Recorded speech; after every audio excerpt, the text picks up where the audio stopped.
and we're here on this live today from us here in good old sunny Melbourne. I've got sunshine coming through my window. Mike's got a little bit of a halo effect happening at the moment. So, yeah, we're just a couple of Aussie larrikins just having a chat about all things Substack today. Mike, Happy New Year, mate. How's it all going? Jason Stevens, have I been looking forward to this? And thank you for the invite to join you and also to join your viewers and your followers on Substack, whether they're watching or listening to us live or whether they're watching or listening to the recording. And I just want to say that you look illegally well for only hours into the new year. What's your secret, mate? You must have been in bed very early. I think the secret, and hopefully no one takes this away because it is our secret just between you and me, Mike. I would probably be telling a lie if I only hopped out of bed about 5 minutes ago. I think beauty sleep is the secret, but I didn't really want to give that away.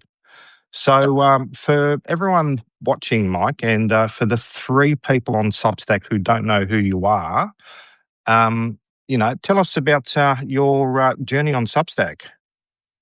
Well, all right, Substack specifically. I think I first came to know of Substack, Jason, 2023. A guy that I followed from my old copywriting days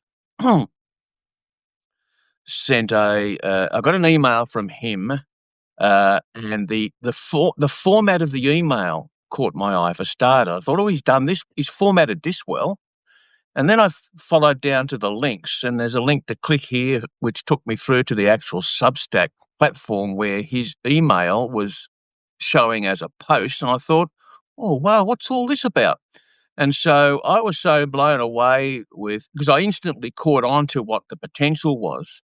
And being a platform that you can write to readers, but also send them an email automatically when you post, and so I was in bed in the morning and still in bed, and I, on the phone, created my Substack account on the spot and had one up and running on that day. And that was 2023. Now, the first newsletter I started was called Mostly Amusing, and it's still live. I haven't nuked it, but I don't promote it, and I don't know whether anyone would find it unless they were looking for it specifically. But the idea was to lean on my days in comedy as a stand-up comic and write humour. However, what happened was and I was plodding along with it. You know, there was no goal, there was no strategy. I was just I was in retirement. I'd retired from client work, and I was just drinking lots of coffee, eating lots of biscuits, watching too much Netflix. Yeah, and by the way, here we go. Excuse me, viewers. Gotta love that morning coffee. Gotta love that morning coffee. My word. So there I was, just plodding along, and then early in 2024, I had the heart attack, which required open heart surgery. And so for most of 2024, I didn't do much online. I really didn't do much at all. And it wasn't until last year, being 2025, that I started and I pivoted and I went away from the mostly amusing newsletter to what I'm doing now, which is PDFs. Well, that's quite a journey, and I didn't actually know that about you, that you were previously a comedian. So that was stand-up or on TV? Yeah. Or No. Well, I was on TV, but not as a comic. Did other work, extras work, and TV commercials and things like that. But yeah, no, I studied the art and the craft of. Excuse me for reaching out of camera. I studied under an Australian humour coach. This guy wrote the book. Pete Crofts is his name. He wrote this book, How to Use Humour in Business and Life. And in the real world, not inside the covers of a book, he was coach to a lot of the up and coming and established stand-up comedians in Australia. And so I studied under him and others. And so I was doing, stand-up gigs. I still had a full-time job. So it was a moonlighting thing. But every weekend I was doing a paid gig, doing some format of on a mic and entertaining an audience and using humour. I suppose from a copywriting perspective as well, that's really useful for writing material, testing material, and having, as a comedian, as a stand-up, doing it against a live audience and seeing what lands. And if you write something that doesn't land, you can rewrite it or tweak it or give it another go until it actually gets quite a few laughs, and then you know you're on to a winner. Well, you touch on a very important point. First of all, from a writing point of view, that Mhm. is delivering your message to your readers. Uh, I was never an A grade copywriter, so let's get this clear. I was a B minus at best, probably standing in the naughty corner, but um, uh, but I tried, and I did all right. I had 4 or 5 figure clients over my 10-year journey. It was okay, but I was never an A grade copywriter. But the A grade copywriters that we learned from, the old established 20th century copywriters that wrote the books that we all read, uh, you'll read that they warn you. It's actually a warning about using humour in copywriting, because you can trip and fall over and smash your nose on the face very quickly and end up bloody. So the use of humour in copywriting, that is using words in print to sell, is a Mhm. very delicate path to tread. On your latter point, what you referenced there, using jokes and testing the audience reaction, etc. Well, in marketing, as you and I know, Jason, and our viewers with us, joining us live now or on the recording would know, if they've got any marketing background, is that testing and metrics are very important. You've got to test A/B split testing, etc. Those in direct response marketing would know what that means. Well, comedians test their their their their content as well off the Mm. stage.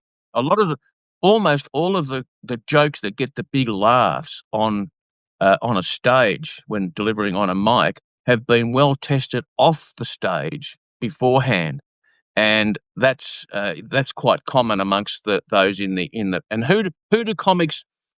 This is like, when I was a kid, I was obsessed with magic, and so I was the kid that walked around the house saying, pick a card, any card," to my family. My family were my test, and to the same extent, a comedian's family members, best friends, neighbours, work colleagues, they're the ones who get the jokes tested on them and find out which ones will fire and which ones won't. So Mm. testing is very important too. Just to touch on that point you made there. Yeah, it's I agree with what you're saying too with copywriting, um, with the wording that we all do and especially from a marketing perspective, you've got to be extremely careful with humor, because if you are not approaching it to the right audience, it's definitely going to fall flat.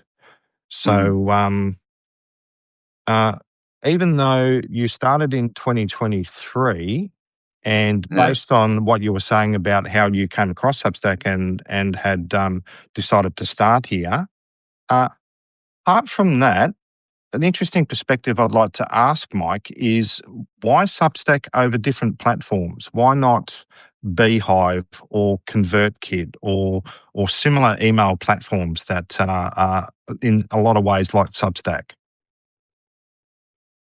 I wish I could give you a good answer that sounds intelligent, but I just don't have it. You know, I gave up pretending long ago. I'm just not that intelligent. Uh, I I literally was impressed with the format of the email that my copywriting friend colleague sent me. I Hmm. love the way it laid. And I suppose I drew a comparison. So I go back to WordPress and Blogger on Google uh, Blogspot or whatever it was called. I've still got, it's still Uh, alive. It's still got good, yeah. Blogger, yeah. For Blogger. those of us who remember that far back. Yeah, Blogger. I've still got my blog. I've still got my blog alive, as is my old WordPress blog is still live. But Hmm. if we published on Blogger, I don't remember this working this way. If we published our post on our blog post, Jason, on Blogger or WordPress, Hmm. we could have an email list that automatically received notification, let alone the actual post in their email inbox.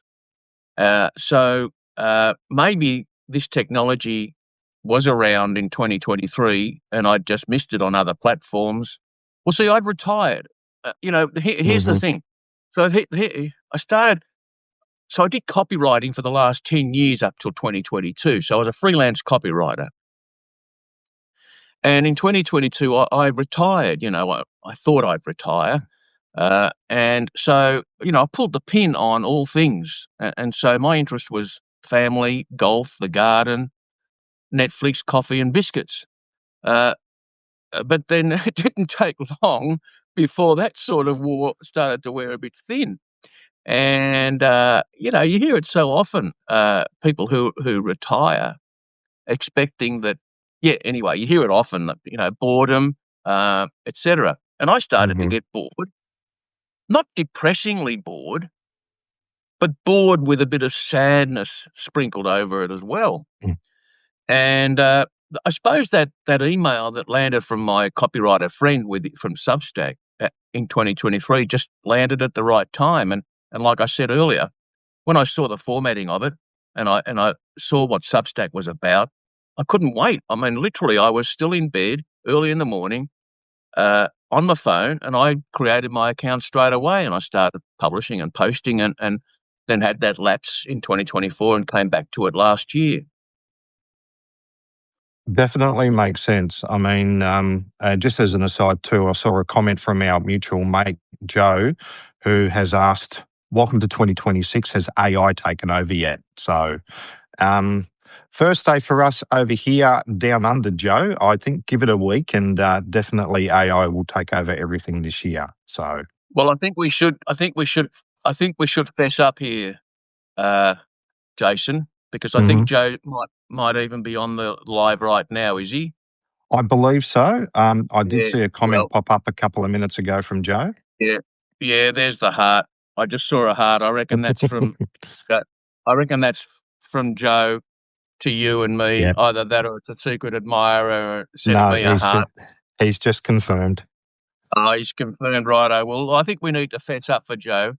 You and I are actually not humans. We're actually AI constructs and living in a different parallel universe. So, Joe, Mhm. pretty impressive, isn't it? How we can come across. No, I'm kidding, of course. Um, I was yeah, going to has say it's AI also taken? coming from the future for a lot of our viewers too. So, Yeah. Well, I often say to our North American friends, mhm. because we're now January 1, 2026 here in Australia. They're still stuck in December 31, 2025. They are so last year. So, so last year, so out of date, so old fashioned, and so not having the winning lotto numbers from last night. So if you want those, send me a direct message and I'll go you 50-50 split on the winnings. That sounds like a solid plan. But to get your winnings and your 50%, you'll have to wait until next year, folks. So, but just circling back on your last statement, Mike, you make a very important point there. I'm now, in my mid 50s, so I've got, 10-ish so years until I'm looking at retirement. And I'm in the thinking stages of that now, looking at, prospectively, what would life look like for me in 10 years? And as you state, I think boredom is certainly one. That's simply because if you're working a 9 to 5 or you're doing freelance and you have so much significant amount of time taken up during the day, and then suddenly that's no more, you have all this time in your hands and you're not necessarily going to be spending that golfing every day, spending time drinking coffee in bed, spending time with family, watching Netflix. And it's a very interesting point. I just actually want to delve a little bit deeper. You made quite a critical statement when you were saying there was a hint of sadness there on top of the bottom as well, Mike. Wow. There's almost content here, topical content for a problem-solving PDF to be created. Because before coming onto this live stream with you, Jason, I actually read the comment of somebody who was recently who said in the comment to somebody else's note that they'd recently retired and they're struggling with it a little bit. I didn't see any more. They didn't give any more, but you can read between the lines that that's where they're at. And straight away I have empathy, and straight away my PDF writing brain, based on that formula I stumbled across, overlooked puddles, straight away my brain said, aha, that's an expressed problem, which becomes a visible opportunity for someone who writes problem-solving PDFs to research that a little bit, give the outline to AI, ChatGPT, Gemini, write a problem-solving PDF, put it up on Gumroad or PayHip or whatever the platform is you choose to use, put a price on it, and straight away you move from being a writer to a publisher to a seller of your content. So, yeah, in my case, this is what you do. This is what you do hear and read of people who retire, especially those who have had some kind of level of, I suppose we're all successful in our own brains, no matter what we're doing. You can be successful doing whatever you're doing, whether it's a professional career path or whatever. But when it's gone, your identity can go with it. So we a lot of us do attach our identity, our self-esteem, to the role we have in society, the employment role or self-employment role. And when that goes, that part of your identity goes too, or can. This is conceptual. You can't touch it, feel it, smell it, taste it. It's all in our minds, as the Stoic philosophers say. It's all in your head. So that happened to me.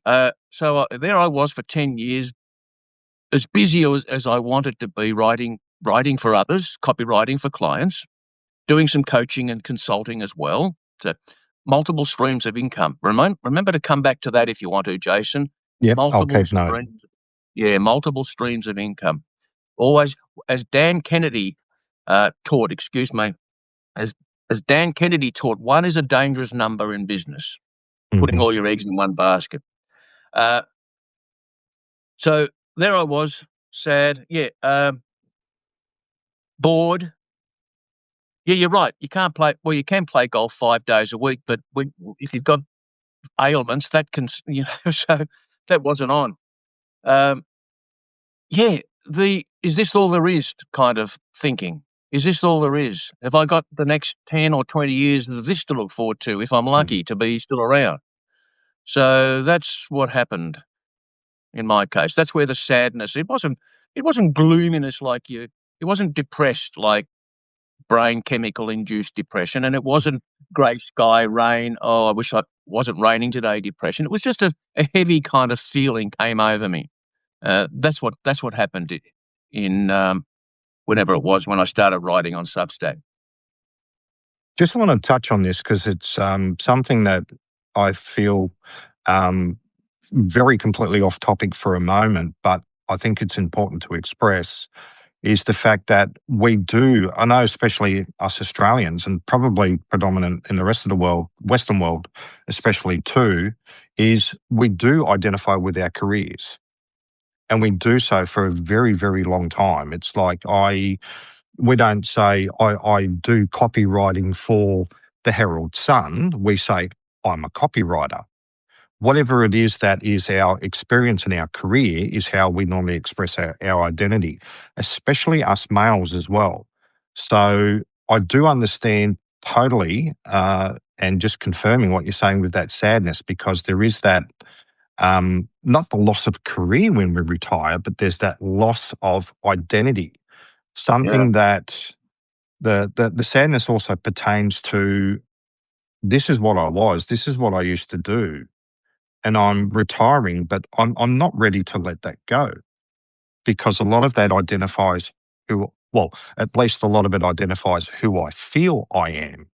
And it may not necessarily be who we are, but it certainly is what we identify as. So I think it's one of those things that we don't often talk about in Australia. I mean, we do talk often about mental health, and we've got, as we know it here in Australia, we talk about the black dog, and we've got programs and so forth that, the Are You OK program and other things that help with mental health. But I don't think we talk enough about career identity and the loss of, especially around older Australians once we start to hit our 50s, heading into our 60s, and then we actually start to retire and we go through that change. So I just wanted to say, yeah, that's important to express.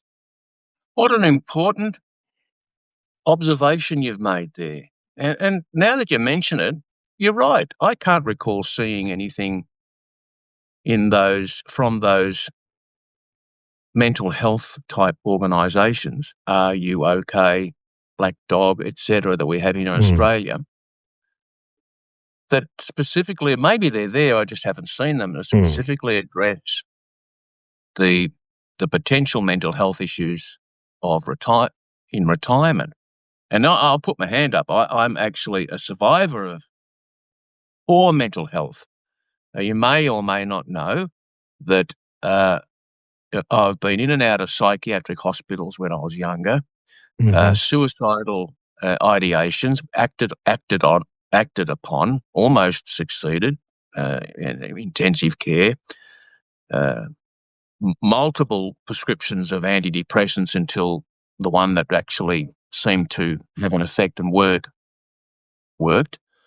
And so I can, whenever anyone mentions mental health, I immediately sort of go into a serious tone because I've got such an affinity and a connection with it. And I've got to tell you, whenever I hear of the sad news, whether I've known them or not, of somebody who sadly takes their own life, I am so moved emotionally because I just know what that space feels like, to feel like the only solution is to end everything. And it's so nasty. But just to bring this back up again, sorry to rain, the halo effect for the window's gone black all of a sudden. But just to bring it back up again, I read a post just recently, Jason, from somebody, I can't remember the writer on Substack.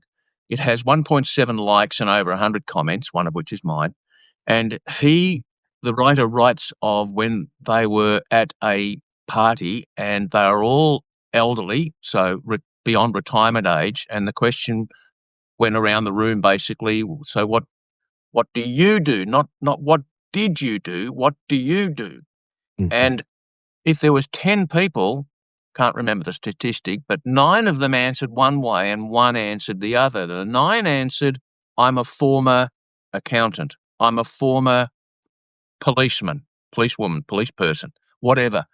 And one person, an 87-year-old woman, said, I'm currently obsessed with learning the violin. And the whole perspective was on what's now rather than the identity of what used to be. And that ties in exactly with what we're talking about, this identity in retirement. The former self-identity, again, it's a mental construct. There's nothing in the real tangible world that we can see, smell, taste, touch that validates this. It's all up here. Oh, absolutely. I'll just quickly touch on my experience with this because I've had mental health issues and so much deeply personal of your expression, Mike, and I hope you're comfortable expressing that because, that's not something that you would just casually, share with people.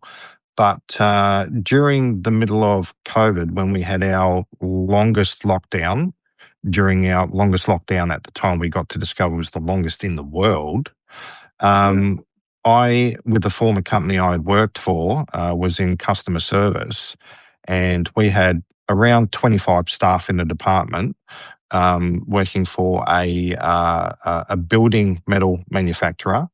So, and they decided to cut half the staff across the company.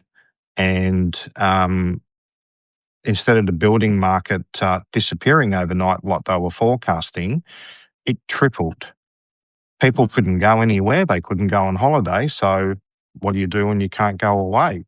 You work on your house, or you build a shed, or you renovate. So people couldn't spend money on holiday, so they spend it on the building trades.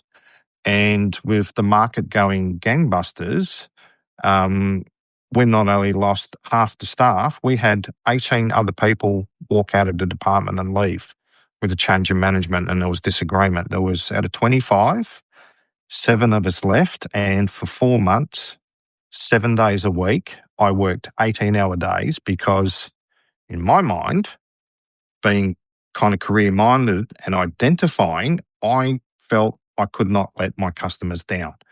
And that's the mental state that I had in my head. I can't let these people down because they're putting food on the table for their families. They're taking advantage of the building trade that's gone gangbusters at the moment. This wave will die down. And we thought it would disappear after 3 months. It went on for 9, like solidly, before it started to slightly taper off and then decrease. But out of that, I nearly lost my family. My missus turned around and said, you can do one of 2 choices. You can choose your job or you can choose us. So I took some time off work and I reassessed my values, and I worked with a psychologist for 2 years and to get myself back on track. So, and circling back to what we were referring to earlier, one of those things I'm finding is, as far as I know, and I've done, I won't say deep research, but I've done a little bit of research. There's not much for mental health support for people who retire. And I think a lot of that is expectation. It's like, fantastic, you've worked 45 years. If you've worked for a corporate, here's your gold watch. Here's your bonus. Thank you very much for your service, and be on your way. Enjoy the rest of your life. And it's like almost a line in the sand that's given for a transition. And here we are retiring and we don't know how it's done. Suddenly we're working and then suddenly we're not. And there's no help, there's no support there for the transition, moving from working in a career and then working on being retired and having all this time. So I just wanted to say, it's at various stages, mental health can lead up, but heading into retirement, I just don't think there's a support there yet. I think it'll come. I think somebody's going to see this and go, actually, I don't want to retire. Here's a new career for myself. I'll help retirees transition from a career into retirement and make sure their head's okay.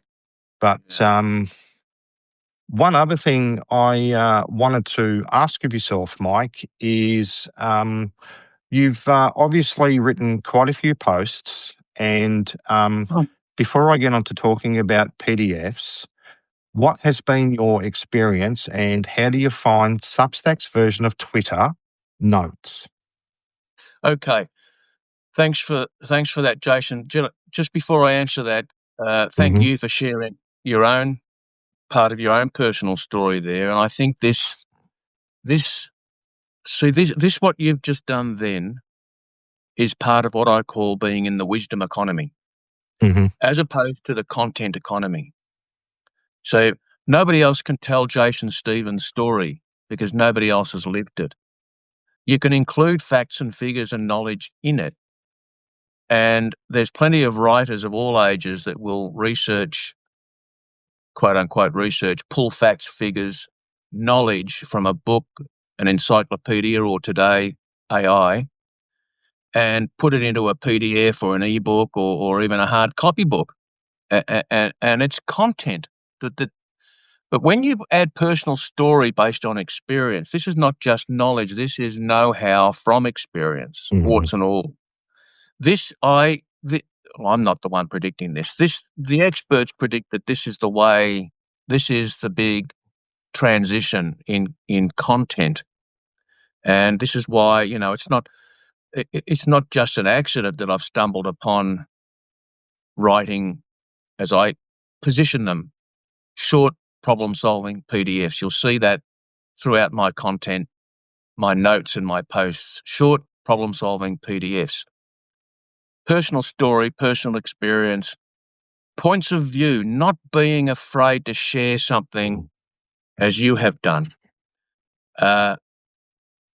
Is that in the old days we would criticise someone for doing that and would say, well, don't hang. We'd say you'd be accused of hanging your dirty washing on the clothesline.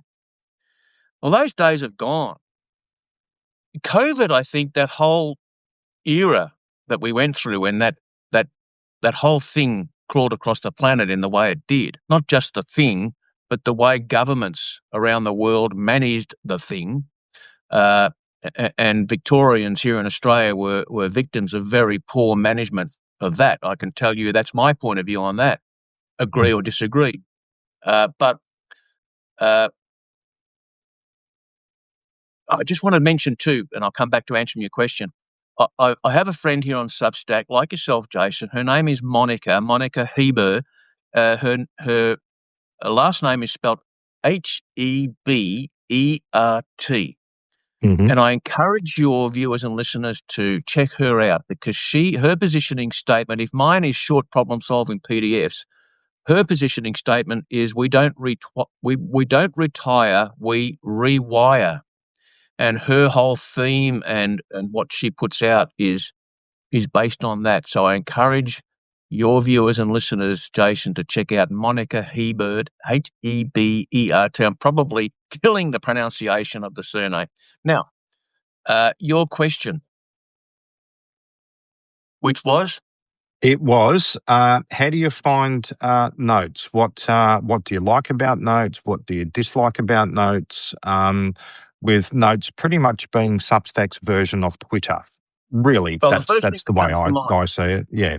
Yeah, well, the first thing that comes to mind, Jason. So let's put all the lovey-dovey friendliness aside for a minute and let's be a bit controversial, shall we? Let's do it. Let's do it. Let's put the juice in first. A little bit of caffeine to keep me up and going. Yeah, I've got both the coffee and the water, so I'm making sure I keep well Coffee and the hydrated water. here. Oh, you're well charged. All right, let's ruffle a few feathers. Mm-hmm. I tell you what pisses me off. Excuse the language. By all means, go ahead. Righto. So we've got these fellow Substackers who disparage how Notes has developed and evolved on Substack, claiming that it should be the whole Substack should be pure for the writer. For the writer? For what? For the broke, starving artist writer who tells us that they're not really interested in monetizing their writing. In fact, they don't even really care if anybody reads their writing. Do you know what I say? Get the hell off Substack then. What are you doing on Substack if you don't want people reading your writing? Write in a notebook in the morning and put yourself to bed with it. That's my view on that. There you go. So, why does that get me a bit charged up, apart from the caffeine in the coffee? I'll tell you why, because I was in a chat group and I mentioned about monetization because I am about monetization. I want to sell my writing. I want to pay my bills with money because I tried doing it with love and they don't take it. Love makes the world go round?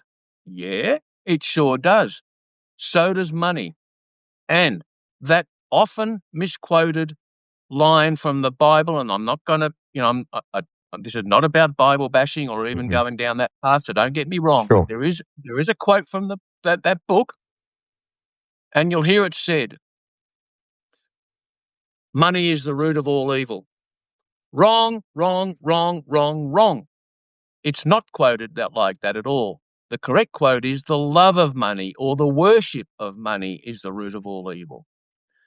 Monetizing your writing is not evil, and you're not selling out. It puts food on your table, it pays your bills, and it does the other things that money can do. If you're not interested in monetizing your writing, plus you're not interested in people reading your writing, get the hell off Substack. Go somewhere else or just stick to writing in your notebook. That's just my point of view. Now, I've overacted then.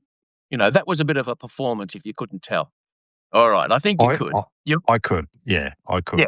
Yeah, you win me. I did that for effect. Here's something, if ever you're going to write something down as a tip that I've learned through my career, sometimes you have to overact to get a reaction. Sometimes you do have to overact, especially these days where the to grab attention, attention is what copywriters start with: attention, interest, desire, and action, the formula for writing. We have to start with attention. Getting people's attention online today is harder than ever. So sometimes you have to overact to get a reaction. That was an overaction to get some reaction. Maybe it ruffled some feathers, but there was truth in it. That's my true point of view.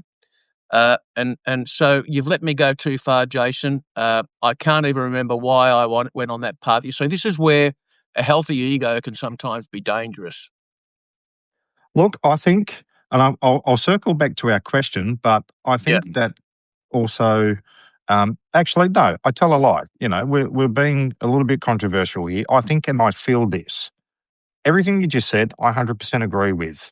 If you want to get on Substack and you have an issue with people monetizing, and I've got one other issue I have too, then get on one of these. See these blank pages? Start writing here. Don't write on Substack. You'll be heard. Yep. Yep. I think I lost you for a sec, Mike, but I still got you. It's freezing there a little bit on the call. Yep. I've still got you, Mike. I'm talking just in case your viewers and listeners can still hear me. Yep. No, I can still hear you, Mike, but if we lose you, I'll get you back. There we go. I think we got you back now. Maybe it's dropped out entirely.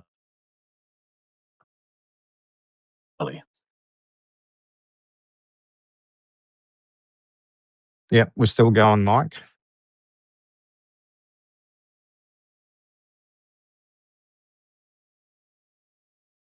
Can't hear. Maybe I'll type something. Yep.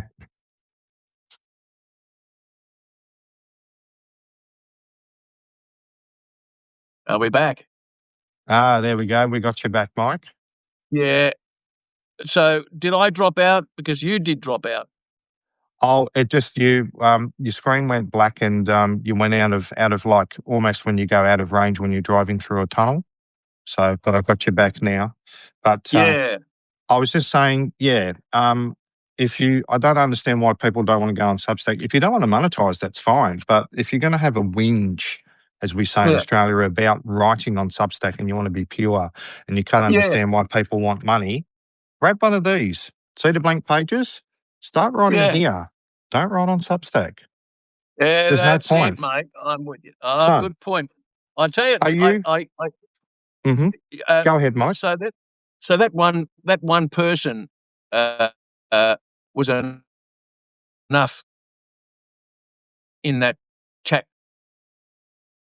group. He got on his hot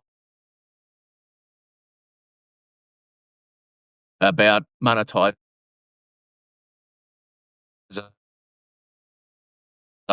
and that's what got me going there. We've got I'm on Wi-Fi, and we've got the what do they call it, Jason, here in Australia, the U-Butte internet from Telstra here. What's it called? Oh, our NBN. Our NBN network, our cable network.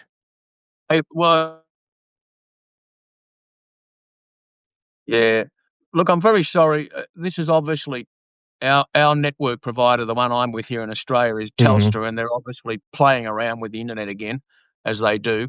So Yeah. I'm sorry about that. But while you're still with me, or I'm still with Yeah, you, I yeah. should say. Yeah, we're still here, Mike. Yep. Good, great. Yeah, well, I apologise to your viewers Mhm. live, and I apologise to those watching or listening to the recording. It's out of my hands. As the Stoics say, you got to understand in life what you can control and what you can't control, and you'll maintain your serenity by acknowledging. In fact, the one I like, which I and those who are members of Alcoholics Anonymous, of which I am, or I used to attend meetings, AA, I Mhm. attended meetings for many years. The Serenity Prayer. God grant me the serenity to accept the things I cannot change, courage to change the things I can, and wisdom to know the difference. And the internet's out of my control. But what we were talking about, you asked the question about what was it again? Your experience with notes, how you're finding notes, and the Right. question I Okay. had asked it, which probably started your rant, which is more than fine, was Yeah. what do you like about it? What do you dislike about it, etc. Yeah. There's nothing I dislike about it. Uh, Apart from those can't who think of, write to say you shouldn't be writing on Substack if you're making money. yeah. Well, that's more of a reaction to the writer rather than Hmm. the technology. Uh, Hmm. so look, we see the things we want to see. So that Hmm. those who look at Substack Notes and see it as just a poor man's Twitter, or a cheap version of Facebook or whatever. I mean, you're going to see what you want to see. Uh, to me, I love Substack. Why do I love Substack? For many reasons, but let me just bring it to the monetization business side of things. Hmm. I publish these PDFs on another platform. So off platform, if we refer to Substack as being on platform, I publish Hmm. off platform.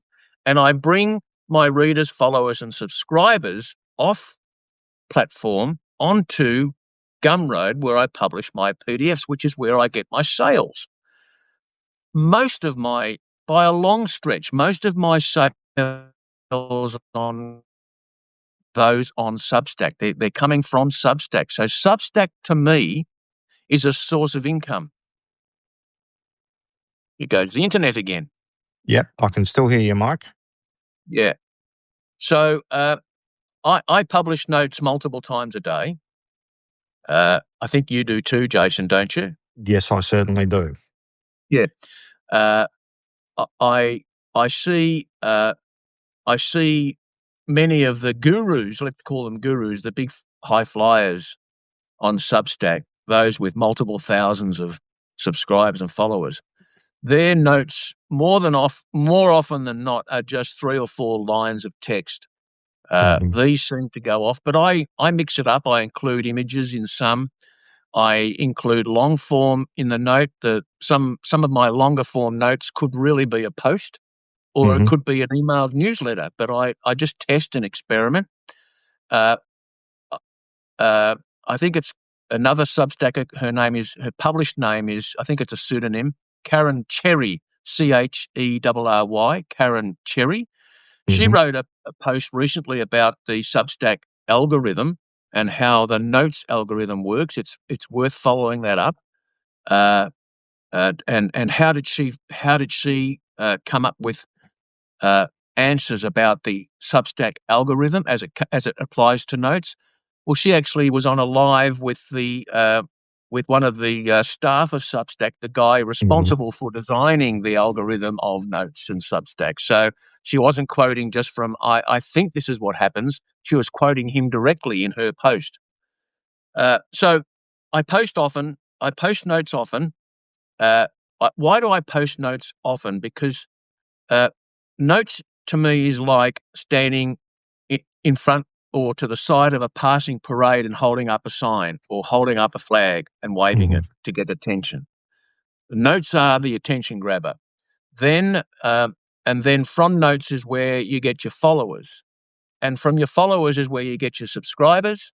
From your subscribers, your free subscribers is where you get your paid subscribers if you've got your newsletter behind a paywall. And from your paid subscribers, from your free subscribers and pay subscribers is where you get your sales of your content like my PDFs. I love Notes. My experience has been the same. I love Notes. This is why I love Notes. Notes is what Twitter was 10 years ago, before a certain billionaire sometime later decided to make it his own, let's say, philosophical platform. Notes is a lot more powerful than I think a lot of people give it credit for, especially with what you can do with Notes. Mainly for me, my experience has been it's great for everything you've said. And on top of that, it's excellent for building a community. It's allowed me to grow with my peers.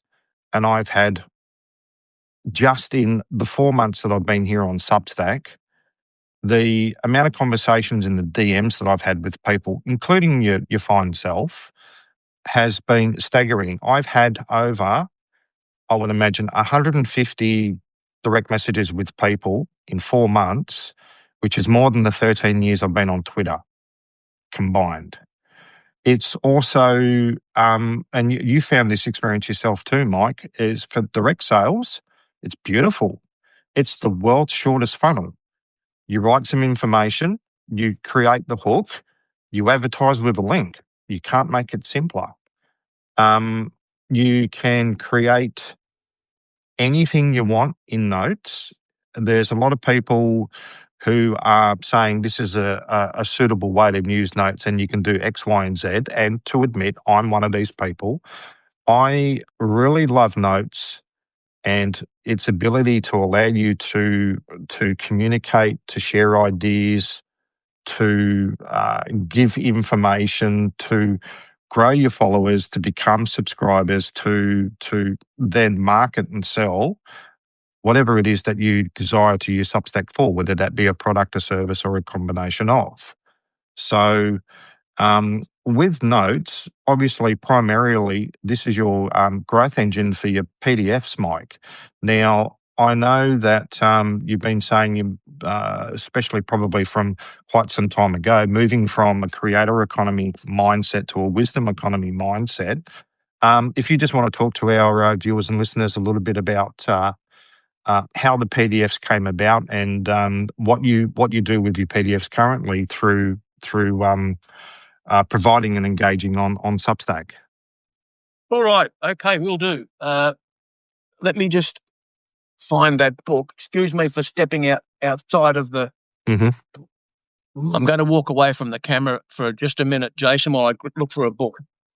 I bet Sure. you can't find it. That's all right. I just want to also circle back and apparently Joe has suggested with the loss of internet that you definitely are AI. So Joe is convinced you're not a human. He's convinced that you're AI. Well, he's absolutely right. I know he's a clever guy, and being AI... We both are. We both are AI. We're both AI. The drinking of the coffee is just it's just a prop. There's nothing in it. The caffeine is pseudo. It's just the so-called caffeine is just a string of zeros and ones. It doesn't exist. So Joe, you're absolutely right. But let's let the secret right out of the bag. Joe's AI too. He just won't. He's in denial. But that's just the fact. Now, that's the book that I was reading prior to launching in April some content. No, it was too late, mate. Too late. On you, Joe. Yeah, my secrets. Yeah, the wisdom years. I'm reading this book, Unleashing Your Potential in Later Life. Well, okay, that's an attention-grabbing thing that I had an affinity for. I'm in later life. I'm 67, soon to be 68, in retirement, reassessing perspectives after near-death heart attack. I mean, there's nothing like a major health event like that to help you get put different, clean your glasses metaphorically and get a different view of life. Back in April, Absolutely. with me. Back in April last year, I started writing about the wisdom economy. Now, Hmm. I didn't invent this term wisdom economy. I have to say that if you Google or YouTube wisdom economy, you'll find content that people were talking about the wisdom economy 2 years ago. It's still relatively new and fresh, but the contrast between content and wisdom, as I mentioned before, wisdom is based on personal experience, sharing a point of view. Content it can be, an AI can write content and does, and that's what we've got a lot of online. Hmm. Heartless content, not based on human experience. So I did in April last year, Jason. I did a live one live video, just me, not with a co Substacker, just me to camera. I called it a masterclass. I Hmm. mean, why wouldn't I? And it was a masterclass on the wisdom economy, and it really got some good reactions and follow up, and people in my DM. You're talking about DMs, people in the DM Hmm. asking and so forth. And I realised, because this is all a validation of an idea. You put your ideas out there. The ones that fall flat, you just slide them aside. The ones that trigger response, reaction, communication, then they're the ones that they are the ones that become our seeds of something that could turn into a product or even a whole pathway. Hmm. So that started me. Last year in April, and then I was laying in bed. Now, can I come specifically to this question about the PDFs? Absolutely. Thanks. So I literally woke up, as I do early. Woke up, grabbed my phone, as we do, and I went to ChatGPT and I put a prompt in there, a question, something like, "I want to create something that really makes a difference. I just don't want to create content that that you could find anywhere else, just with somebody else's byline. I want something that can really make a difference. Help me come up with the idea." And ChatGPT spat out these ideas, of which spawned the idea for these short problem-solving PDFs. And so I hooked onto that. And on that same day, Jason, I was still in bed writing this problem-solving Hmm. PDF with ChatGPT, not by ChatGPT, with the tool ChatGPT. I wrote this PDF called Overlooked Puddles. I formatted it. By the end of the day, before dinner, I had it published on Gumroad. I didn't create the Gumroad. I actually had a Gumroad account since 2017, but I'd never published on it. I'd bought other people's content. I published for the first time on that same day to Gumroad. So I put Overlooked Puddle, and within 1 hour, somebody bought that PDF, and I thought, I'm on a winner. Hmm. And away we went. We're off to the races, and nobody in the Searles household lives in poverty anymore. Hmm. So there's a pretty particular couple of distinctions that you've gotten on there too, Mike. You've probably seen a note of mine recently that also, in another way, refers to the wisdom economy, where us Gen Xers and Boomers are actually an emerging group of greypreneurs, as another term that's being used for the wisdom economy. That Yes. a lot of it is coming from those of us who have the experience and able to share our wisdom, Yeah. other than your millennial 30-year-old life coach who I wouldn't take anything from because they Yeah. haven't lived the life yet. That's their wisdom is not our wisdom of a full life lived experience. Um, a lot of people are now getting onto and talking about the wisdom economy, and they're garnering, especially us folk as well, who are getting a better grasp and understanding of AI and using AI as like a assistant or as a researcher or as someone to, even like as a sparring partners, I have an opinion. What do you think? And we're using the wisdom of AI to discover, inform, formulate, rather than using AI to write, as you say, because anyone can just go out and write AI slop. Hey, I Yeah. had this idea. Here's a prompt. Write it for me. Don't edit it. Don't check for spelling. Copy, paste, done.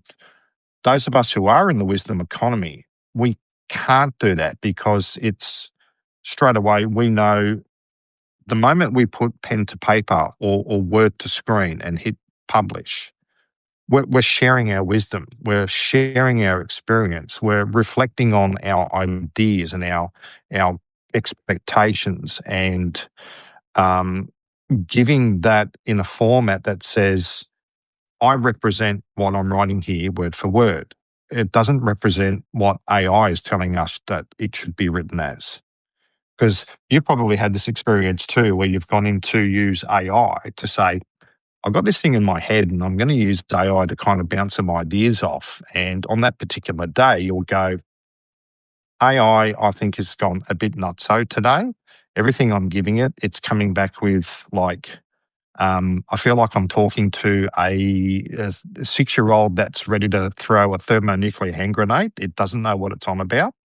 So I'll just leave you alone today, AI.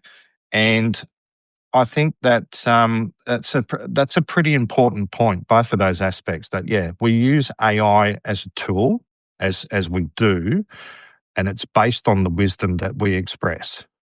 So, Mike, Yeah, what just comes to mind there? yeah, Yeah, go ahead, go ahead. yeah. What comes to mind, Jason, is first of all, I agree with you. I had a saying years ago. Uh, any 20-year-old with 65 years of experience can do what I do. So it's a little bit disparaging, but Hmm. you do see, you do see 20-year-olds wanting to be life coaches, and I like you. I do think, well, hang on, but then again, now flip the coin. Uh, a 20-year-old, let's say a 25-year-old professional ski instructor Hmm. comes from the wisdom economy if they're going to educate me on how to ski. I would take lessons from a 25-year-old ski instructor, professional ski instructor, because I know nothing about how to ski properly. And if I want to learn, I'd go to someone like that. So that's where age is irrelevant. It's the wisdom and experience based on know-how that becomes relevant and is not age specific. Hmm. So there's that. Uh, there was something else that was coming to mind, Jason. Wisdom economy. Uh, oh, it's gone. That's what happens sometimes. But yeah, what I was sort of nodding to you as you were saying, listening to you. Uh, I don't know if you're like me or if those who are with us are like can I have to stop myself. I don't know what you'd call this. Hmm. Psychologists have probably got a name for it. But if I'm listening to somebody, my brain, I can't help my brain going ahead. And it's not that I don't have interest or that I do have 100% interest in what the person's saying to me. I can't stop my brain from going ahead, and so I have to consciously turn that off, and I find it hard to do. So that's just while you were talking, I was listening, and I'm thinking, oh yes, that's right, yeah, that's a point. That's a point to discuss later. Anyway, that's that Yeah. there, Jason. No, I can tell you exactly what that feels like because I'm just trying to think. I'm 56 now. At 51, I got diagnosed with ADHD combined. Now, for those of you watching and listening who don't know, you may know what ADHD is, but if you don't know what ADHD combined is, it's both the um, form of distraction and lack of concentration, the ability to be distracted and not focus correctly, combined with the hyperactivity. Now, hyperactivity with ADHD doesn't mean you want to run around the backyard and dig holes and go to China. It can be exactly as you describe, Mike. It can be, I'm talking with someone, I'm talking with Mike right now, and having ADHD, I have myself have got to do two things. I've got to not have my thoughts where you've said a sentence, bang, an idea comes to mind, hold on to that thought. You've said your next sentence, shoot, another idea has come on top of the first one, hold on to that, as well as the first idea, and reflect back on that. But also, don't be distracted by what's going on. Hold your tongue for a moment, let Mike say his statement, take a breath, and then respond. So that's why it's interesting where, like, I'm holding my tongue and not letting my ADHD get rampant, being respectful, and also having, like yourself, I've got 5 different thoughts going through my head at the same time that I'm trying to hold on to, of where I know at least 1 or 2, I want to keep following on with what's happening with the conversation so I can be able to express that and not have it disconnected from our flow of the conversation. Now, sorry, I know that's a long answer, but it's kind of what I've come to understand is my experience over the last 5 years post-diagnosis of ADHD. Now, no way, shape or form am I suggesting that you might have ADHD yourself, Mike, but it's certainly, I'm just expressing, I understand your experience. Yeah, no, I appreciate it, Jason, and I see that our friend Joe Forrest commented there that he used to have that problem quite often. I think he's referring to that issue you and I meant talking about there, listening to Certainly. somebody and your brain jumping ahead. It ties in with in the 1990s, I think it was, around about then, everyone was teaching us how to be multitaskers. I think it's the worst thing we could have. Yeah, I say around the house here, I tell my family who I don't do more than one thing at a time. I'm a I say it with love, but but I'm a monotasker. I do one thing at a time and try to do it the best I can. Because if I go on to 2 or 3 things at once, same with projects, mate. I've got 5 or 6 PDFs lined up ready to finish. They're started, but they're not finished. And the danger of that is that I'll end up with 10 or 20, and none of them will get done, or the ones that get done get half-assed done and aren't very effective. Something came to mind. brain brain brain doesn't always go forward; it can go back. I went back in time. Come with me back in time, folks. I went back to what we were talking about when you asked me about my points of view. Guess what? I'm swapping the word opinion. I'm actually deleting the word opinion out of my vocab. I'm swapping it for point of view. And we can talk about why I'm doing that another time. But my point of view on Substack, can I just say, we are so lucky to be on Substack because Google loves Substack. Google considers Substack an authority platform more than your own website or your own private blog, be it on whatever platform. And here's why. Google has this formula at the moment. Yeah, no problems. Google has this formula at the moment, talking about Google search here, and I'm not an expert on search engine results or SEO, but it's relevant. It ties in with why we're in a lucky spot here to be on Substack. Google considers what we do on Substack and the engagement that we have with others on Substack and the comments and engagement that others have with us on Substack in print. Google recognizes that and measures it against a formula they use to determine where they're going to position us on Google search. The old format for Google search, you remember this, Jason, so would probably most of our viewers and listeners. You go to Google and you type in a search, you would get a page one, a list of 10 results, and on the right-hand side would be the pay-per-click ads. All of those 10 results were indexed pages which could be web pages, blogs, whatever. Today, Google now gives a rating, a result based on a rating on what they call EEAT, experience, expertise, authoritativeness, and trustworthiness. Where I'm going with this is how far, unless you saw my note the other day, how fast do you think it would take Google to potentially find a post you publish on Substack and list it in Google search results? I did see a note, but the way I want to phrase a response to this specifically, Mike, is to say, my old thinking was if you were to write a note or a post on Substack, it would probably take about 48 hours for Google to index that information on previous experience. Yeah, and if you're lucky, it would appear in search results on page 1. If you're lucky, yeah. If you're lucky. More often than not, it'd be days, weeks, or not at all. 59 minutes. I actually took a screen grab and posted it on Wow. Substack as a note. Yeah, I published a post, not a note, a post, and it appeared on Google search 59 minutes later in search results. Now, what does this mean to us as people on Substack?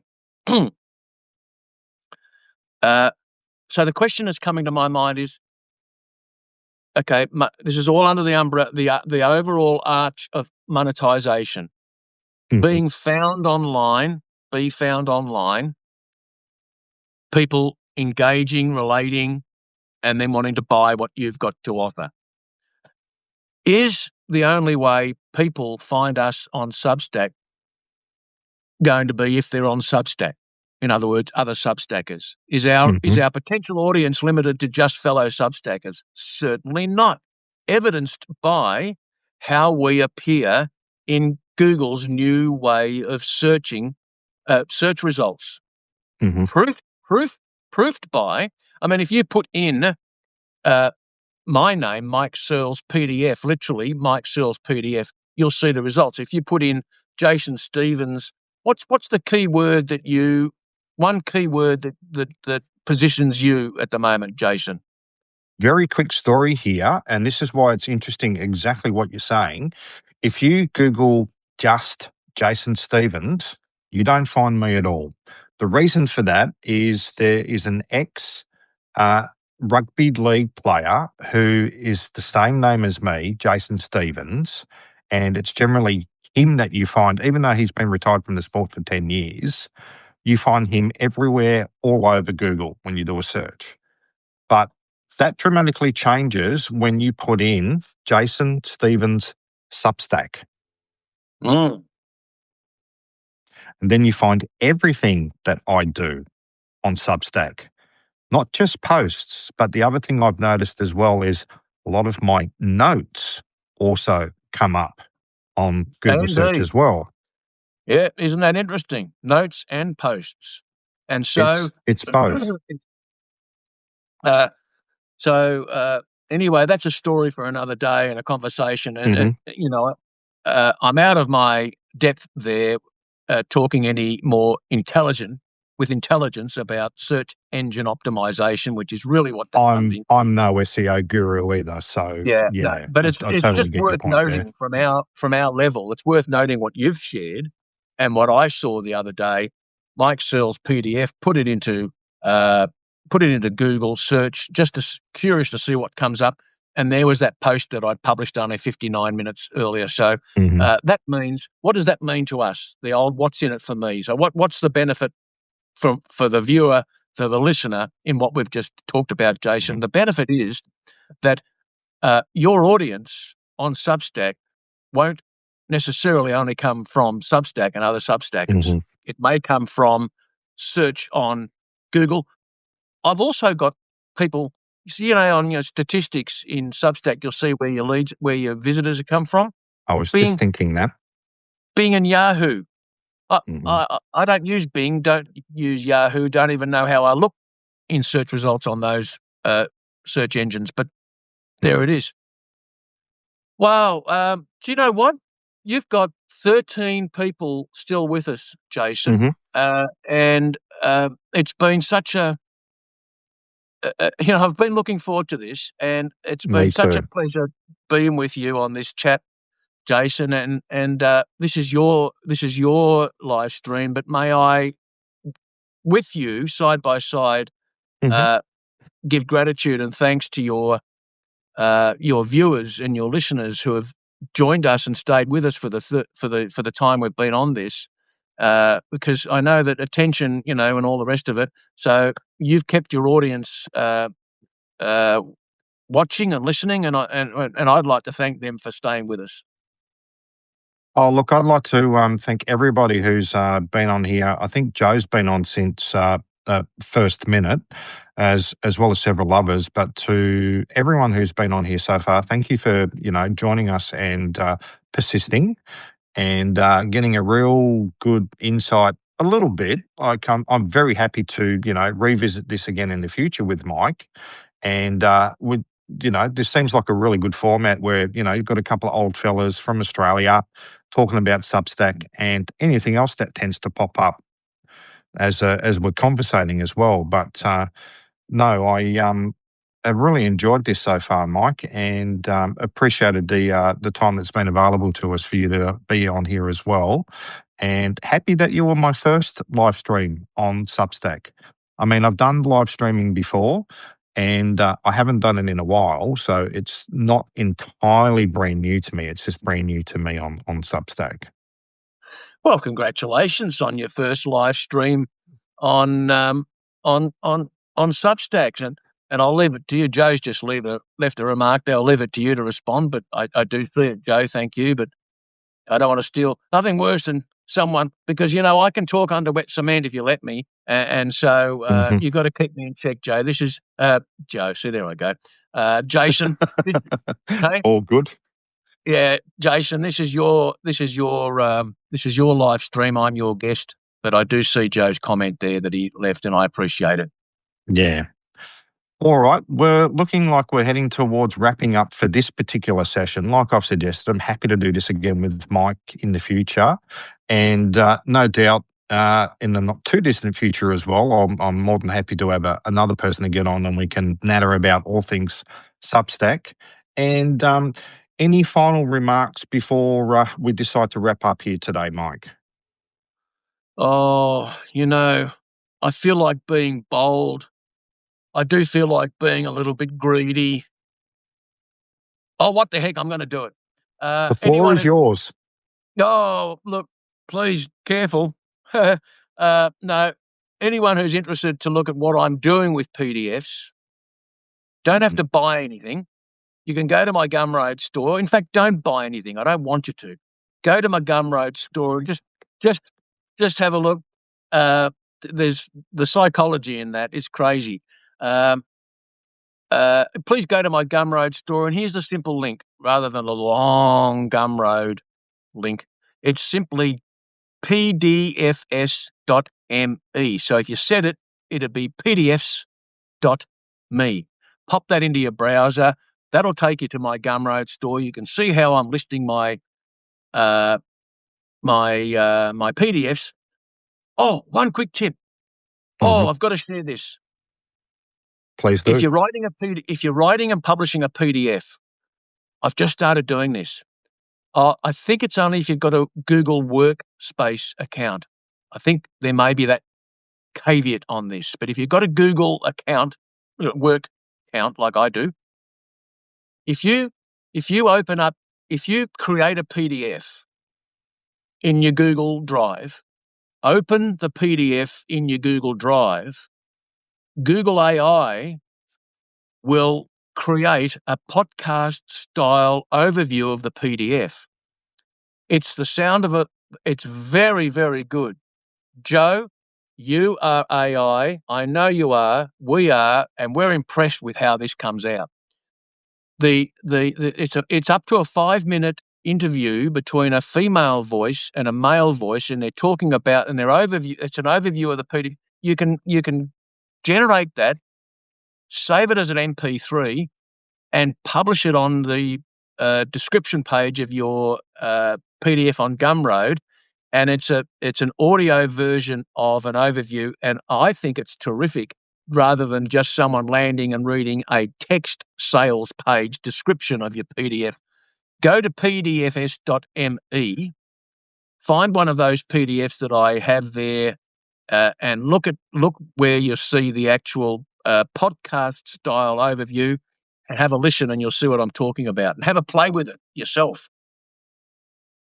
I'll just tap on the end of that, Mike, and say, for those listening and watching who don't have Google Workspace, the tool is still available publicly.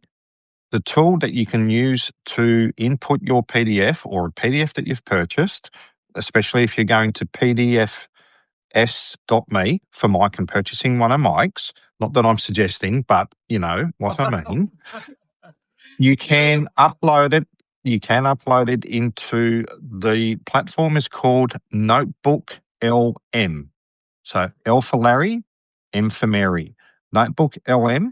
It's the same Google tool that's used in Workspace. It's just they have a few other bits and pieces that you can do with material that you can input, but you get the same podcast with a female host and a male host discussing the topic and the information that's in the PDF. It's very, very good. It is actually, and obviously you've just expressed this experience, Mike. It is so bloody good. Yeah. If I didn't tell you it was two AI voice-generated people talking the podcast, you would have thought it was actually two people. For real.